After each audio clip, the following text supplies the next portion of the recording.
If you had a chance to ask an international leadership influencer anything you wanted, what would you ask? Well, in today's candid conversation, I get to do just that. My guest has traveled all over the world, speaking at some of the biggest companies on the planet, including Coca Cola and Hewlett Packard, just to name a few.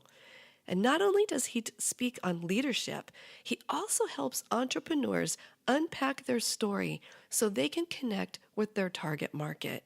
And that is a valuable skill no matter what area you are in, no matter where you're trying to influence. So stay with me for another candid conversation. Hey there, you're listening to the Living a Limitless Life podcast. I'm Sharon Hughes, and on this show, we talk about mastering your mindset, growing your faith, and becoming the leader you want to be, with tips, strategies, and interviews to help you create a life you love. I'm really glad you're here. So come on, let's go.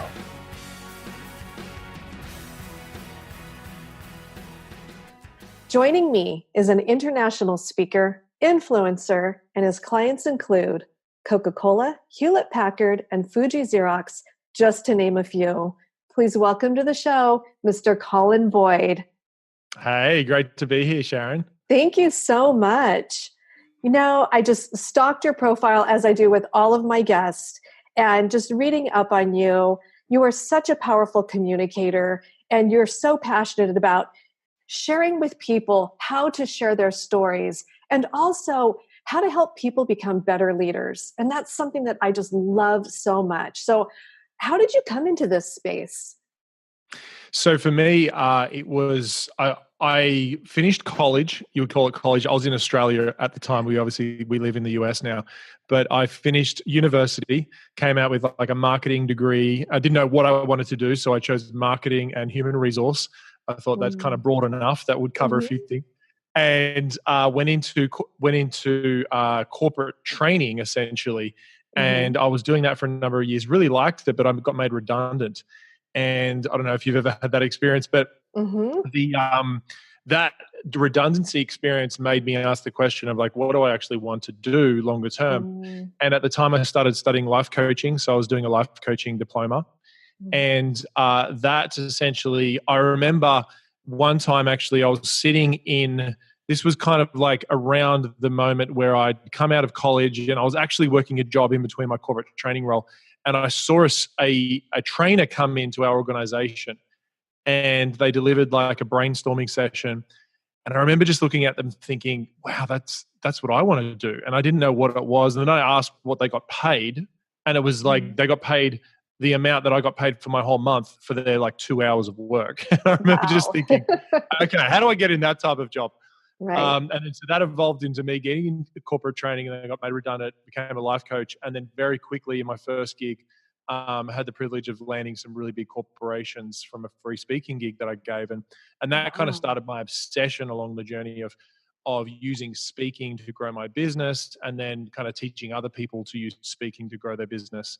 And so how I got into it was really this, I think the desire to better myself, because I saw life coaching as a way of coaching myself and contributing to others. And I thought, if I can align my passions and helping people making money, then, what could be better? So that's kind of what led me into it. Wow, that's amazing. So you've positioned yourself in the market. Like you're a big deal, Colin. You're a big deal because obviously I watch your social media and I was like, oh, Colin's coming on. I was like, he's hanging out with like all these like real other people that are really big deals. I mean, and so for people watching you that are just starting out and they're going, like, oh, I have a message and, I want to be an influencer. How do they do that? How do you put it out there? They need to work with you for sure. Well, I think that I love what Jim Rohn said, the late Jim Rohn. He said that your income seldom surpasses your personal development. And whenever it does, it usually comes back down to your level of personal development. And especially as an entrepreneur, my obsession has been to lean in hard into my personal development. So investing into very expensive programs at the time. And each time we do it, even this year, I kind of take a deep breath and go, okay, are we going to do this? And every time that I didn't do that, I really noticed it in my business. And so I decided probably like 4 years ago that I was going to lean in harder into that side of things and investing. And it's been a really great experience. I think there's two levels: is the personal development side of things. And so, being around people, because when you kind of invest as you grow, and obviously you got to invest in terms of where you're at with your business and stuff. Like, I don't recommend doing stupid stuff. But I do recommend, taking a risk, and it should feel a little bit stretching to do that. And when you do that, you end up getting yourself into circles that you wouldn't have had access before. And then that starts to have like a flow on effect, and you start doing collaborations and start hanging around people who are actually doing really significant things. Right. And so when you're hanging out with someone who their normal is to make $1 million, their normal is to make $3 million, is to be on the stage with some of the biggest headliners in the world. Like, that's their normal. All of a sudden you start asking yourself and talking to yourself and thinking, maybe this could be my normal as well. It's like, I'm hanging out with them. Maybe this could be my normal. And you start to normalize the fact that you can have a really big life. And so that's being in proximity, close proximity to people has been a really long journey. I mean, I've been in this industry full time for over 10 years now. And so, which, for this industry is probably, I feel like I'm a grandfather, even though I'm fairly young. For this industry, there's a lot of flash in the pans in the thought leader industry, even just entrepreneur industry.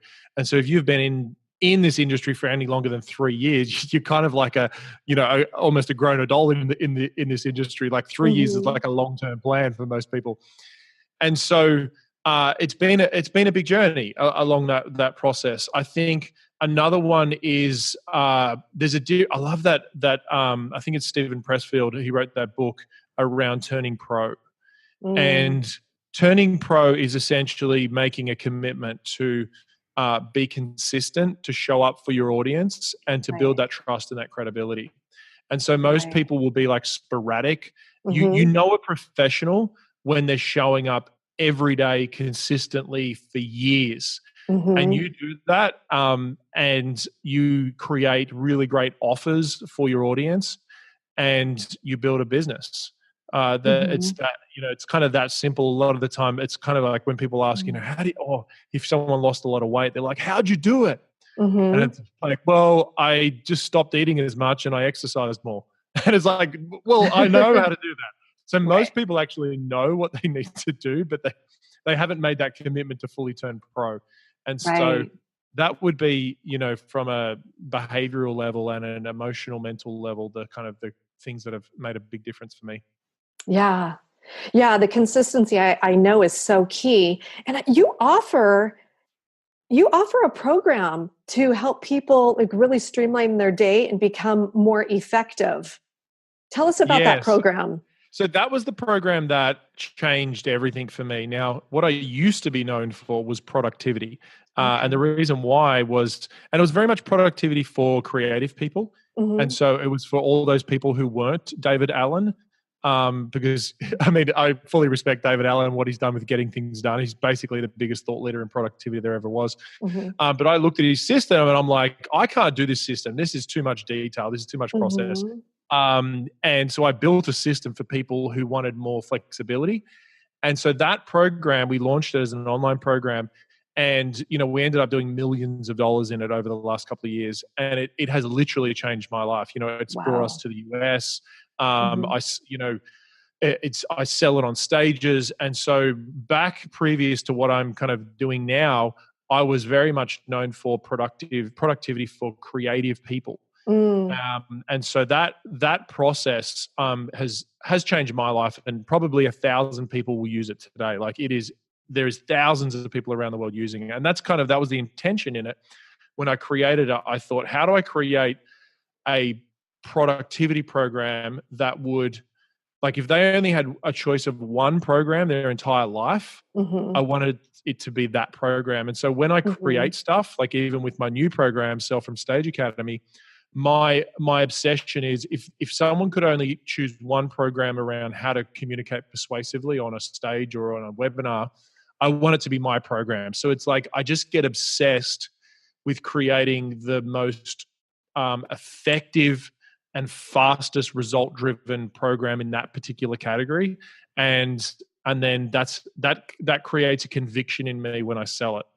Wow. Wow. I'm just trying to take that in. I'm writing notes while you're talking. So good. That is amazing. Okay. You put on your Instagram the other day something that really rocked me personally, and I know it's rocked other people as well. You will never influence the world by being just like it. It's like so simple, but it's so deep at the same time. And there's so many ways that people can take that saying. Was that saying based in your faith, or was it based just in business? I think for me, so I became a Christian at the age of 16. Mm-hmm. I had an encounter with God, and it just fundamentally changed my life. Wow. And I remember I was a teenager, and it was funny because I just moved into the area where all the big parties were happening. Okay. And I remember I was so excited because I thought, you know what, I'm just going to just party so hard.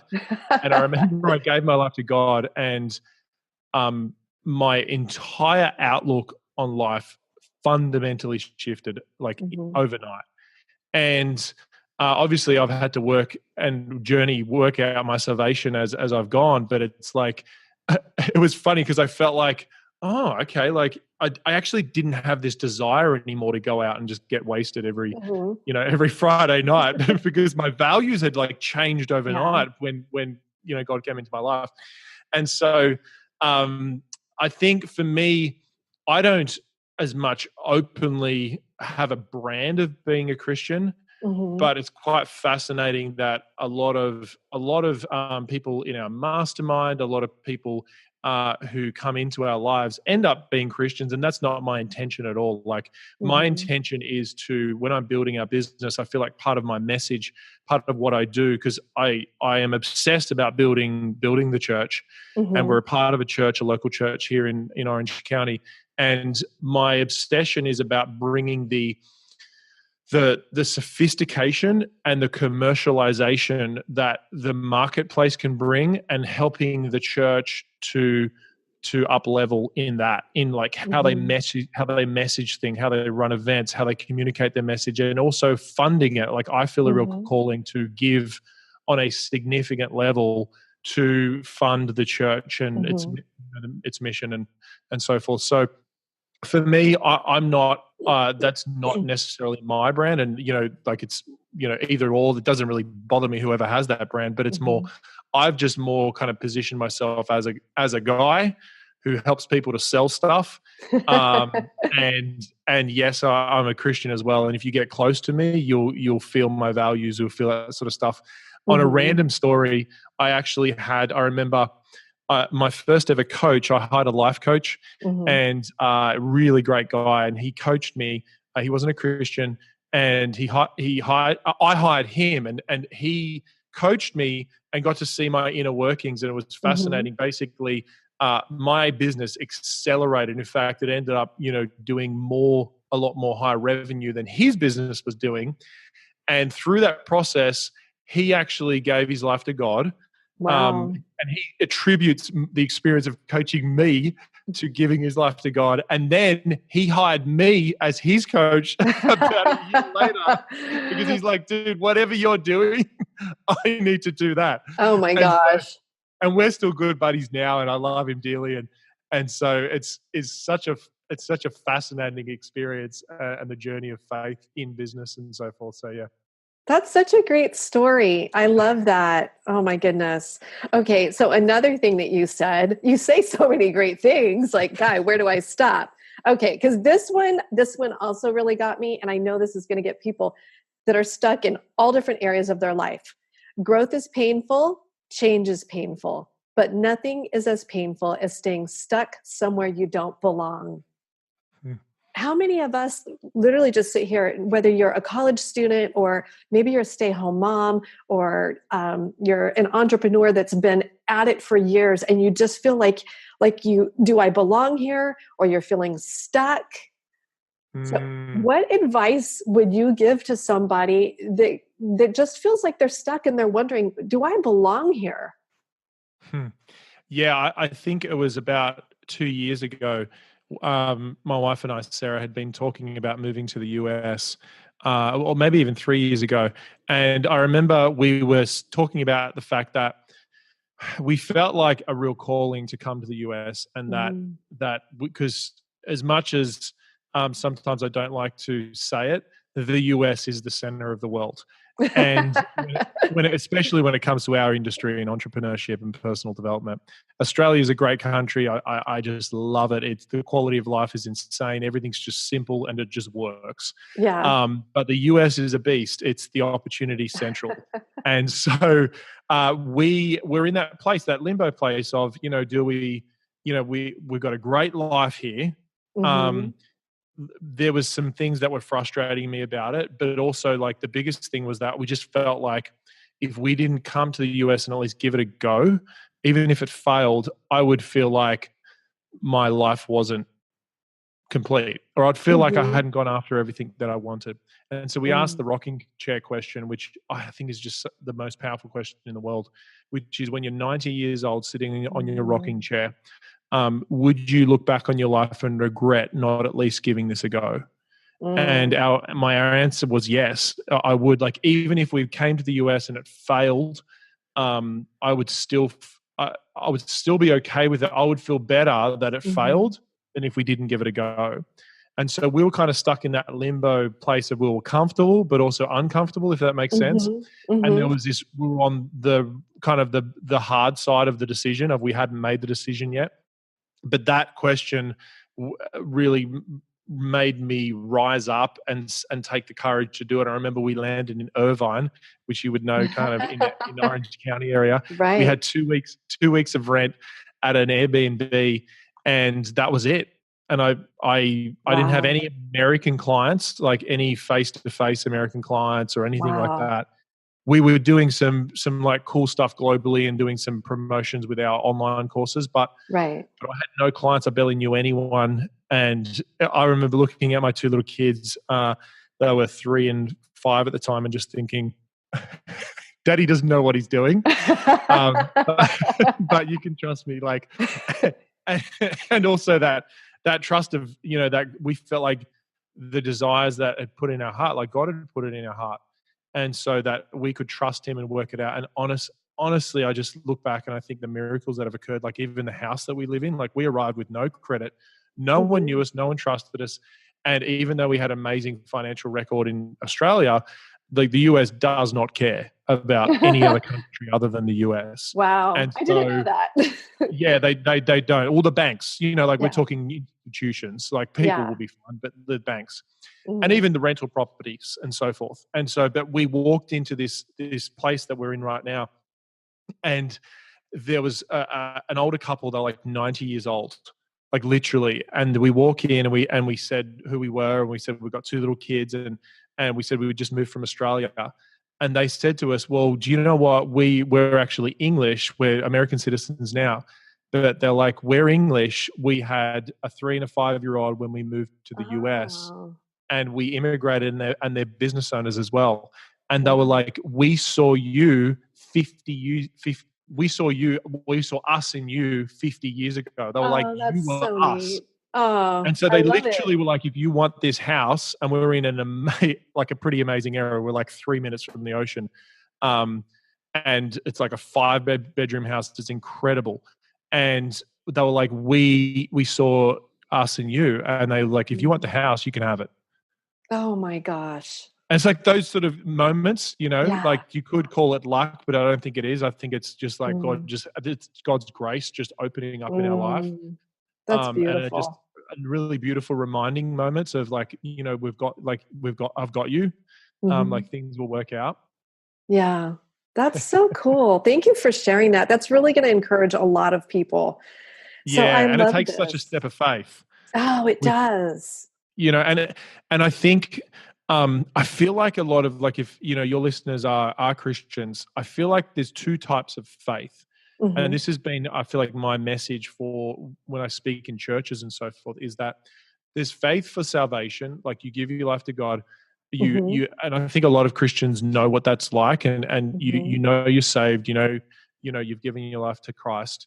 But then there's faith for trusting God for the next level of your life. And I feel like a lot of people stop at faith in salvation, but they don't move on to the faith for the next level. It's kind of like, I love that, the story of where I think it's the children of Israel, and they send out the 12 spies, and 10 of the spies come back, and then the two come back. I think is it Joshua? I can't remember.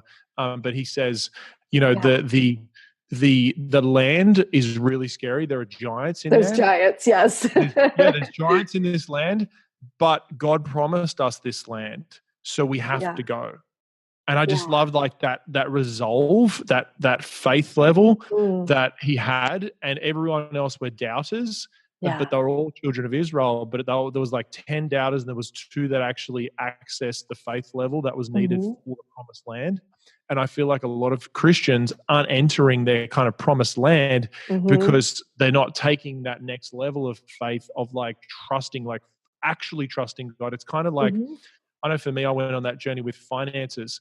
I feel like when you start tithing and you start trusting God and giving your finances to God, it's like a whole nother level of faith that it takes. Like, it's one thing to go, give your life to God and be saved, but I've found the hardest part is actually giving over financial things and giving over my time, and, like, actually, and making decisions that are really scary. Like, that's been the thing that is, like, that whole working out my salvation and truly trusting God on the next level.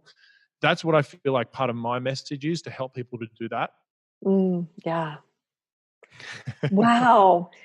I just love this. This is just so inspirational. It's really going to help a lot of people, because I think so many people are really stuck in fear as well. They get really, I call it crazy brain. They just get crazy brained out of, like, well, what if this doesn't work? And, what if I invest in this or that and I just fall apart and fall flat on my face? Or what if I launch a course and nobody buys it? And then they have, like, failure to launch. Yeah, absolutely. And you know what? It's like, that is inevitable. That all of those things, like, what if this happens? It probably will. Because I've launched courses. Like, when I launched Productivity Academy, which was my old product, we had one sale. Like, I had spent, I think, $7,000 in the creation of it, which was a lot of money at the time. And I sold one product. And I remember it was like, I felt like the biggest failure ever. I'm like, I've blown this. This has been horrible. And we've done millions of dollars in it now. And I look back at that experience, and it did happen. Like, I mean, I sold one product, but I've ran other webinars and stuff before where I've sold none. So, it's inevitable that like, that is part of the journey. But I definitely feel like if you invest in mentors, if you invest in yourself, get in mastermind groups or coaching groups, we're always doing programs ourselves. You can definitely speed up that process. Right. So like I said, like, the Jim Rohn quote of your income seldom exceeds your personal development. And that is that's like just so true. So, yeah. So what's coming up next for you? Like, what you've got so much going on. I mean, you travel and speak internationally. Yes. So you're kind of busy, but how can people work with you, and what have you got next coming down the pipe? So we've actually just ran a beta program for my new program, because for me, when I looked back over my journey, the most defining moments were the moments when I got on stages. And so it would be a live stage or webinars. And so I remember the moment that changed my life was when I was booked for a keynote speech, and I had my standard fee, so they paid my fee. And I said to the organizer, hey, I've got a program. It was actually Productivity Academy at the time. And I said, I've got a program that couples really well with this topic. Would it be okay if I shared it as a next step? And, we could do a promotional price. And I even did like a bit of a joint venture with this person. And they loved the idea. And so I taught my ideas, and then I shared the next steps with the Productivity Academy. And it was a half an hour keynote, like really short. We did $128,000 in the half an hour. And Wow. I remember just thinking, holy moly, like what on earth just happened? Like I'd Right. never experienced anything like this before. I was used to being paid my Wow. keynote fee, which is great, but it's like still just time for money. Yeah. And it was in that experience. And then I looked back over my career, and I realized that the speeches where I had spoken and sold, and not just sold a program, but like asked for people's details to win a contest with me, or asked for people's Mm-hmm. details to get an upgrade in something. Those were the moments that changed my life. Like my first speaking engagement, I Mm-hmm. made an offer to give away some coaching for free. Straight after it, I ended up signing 12 coaching clients, and I only had one at the time. And then I signed my Wow. first corporate gig with Hewlett Packard, and that was a 5,000 person training event. That was my Wow. first paid corporate gig, right? That's definitely a pinch me moment. Oh, it was mental. When I was on the phone call with him, and he asked my price, and it was like the first time I'd ever spoken, and I said $4,000 was my price. He didn't batter an eye, like he didn't blink. He was like, "Oh, that's great. That sounds fantastic." And I was thinking, okay, like I was so scared to say that number because I'd never said a number like that before. I mean, that's what I Yeah. used to earn for a month, pretty much. And and and then at the end, I said, "Oh, how many people are going to be at the event?" And he was like, "Oh, there'd probably be 5,500 at the event." And I'm like, did he just say 5,500 people? And then, I mean, HP have been a client for like over 10 years. Like they still Mhm. call me up and we do stuff together. Not as much now anymore because I mainly serve entrepreneurs. But randomly they'll still call me up to do stuff. But for me, I look back and the defining moments was either big webinars that I'd ran, Mhm. or just webinars, or live speaking engagements. Mm. And I realized that the fastest way to grow my business was to get on stages. And Mm. so I built a system that basically teaches people to get on stages and then speak in a way that sells on stages.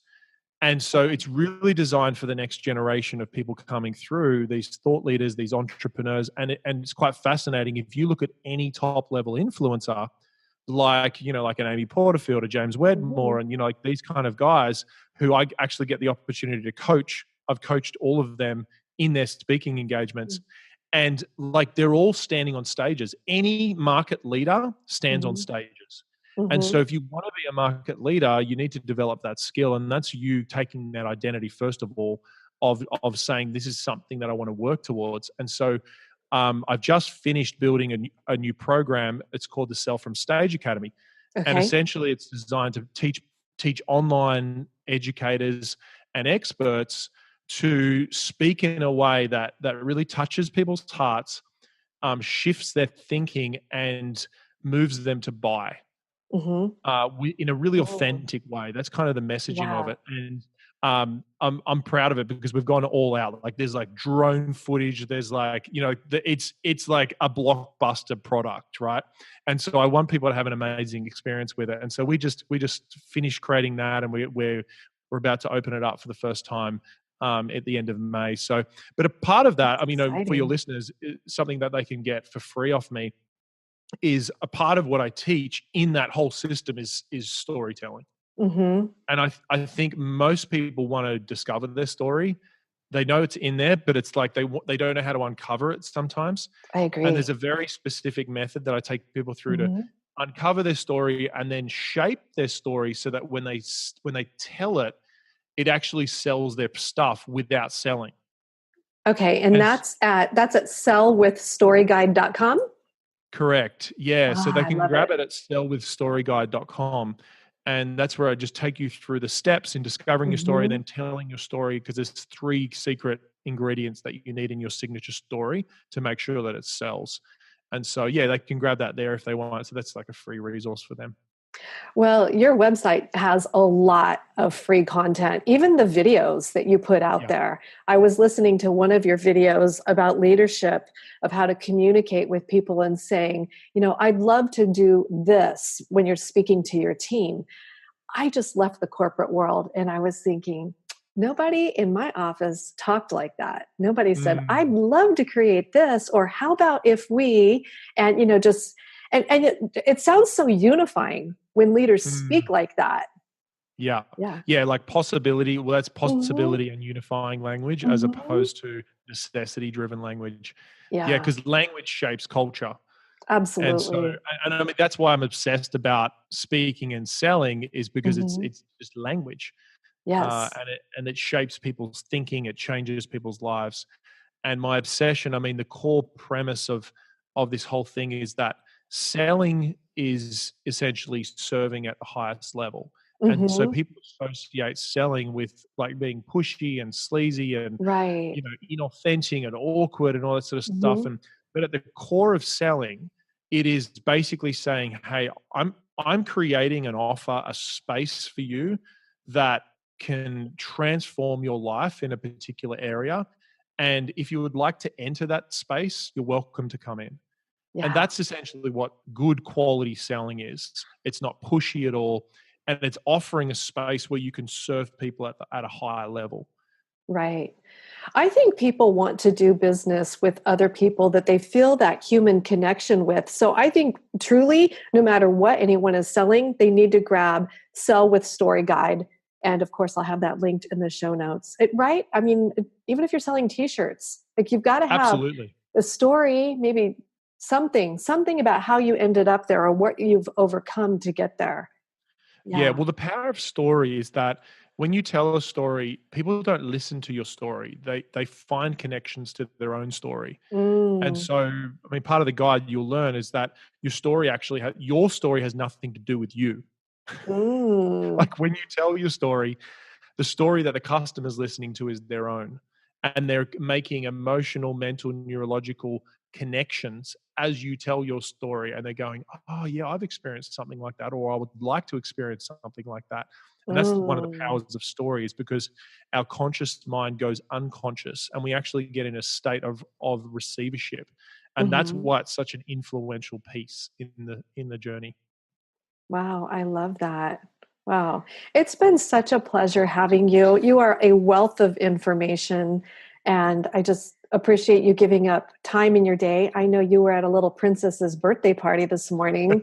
Yeah, this one we had my daughter's birthday party, 4th-year-old birthday party, Oh, so we had that's to go and sing happy amazing. birthday. So, Yeah. oh, it's been a So, pleasure, Sharon, and, I love what you're doing in your mission, and you bring great energy and intention to what you oh, do, thank and I you. know that you're here to serve people, so it's been a pleasure to have this conversation. Thank you. Now you know why I'm such a huge fan of Colin's. He's so authentic and he truly believes in helping others reach their goals. You can connect with Colin at colinboyd.co. It's linked below in the show notes. And make sure you grab Sell with Story Guide. It's at sellwithstoryguide.com. Everything is linked below once again. And until next time, I wish you every good thing.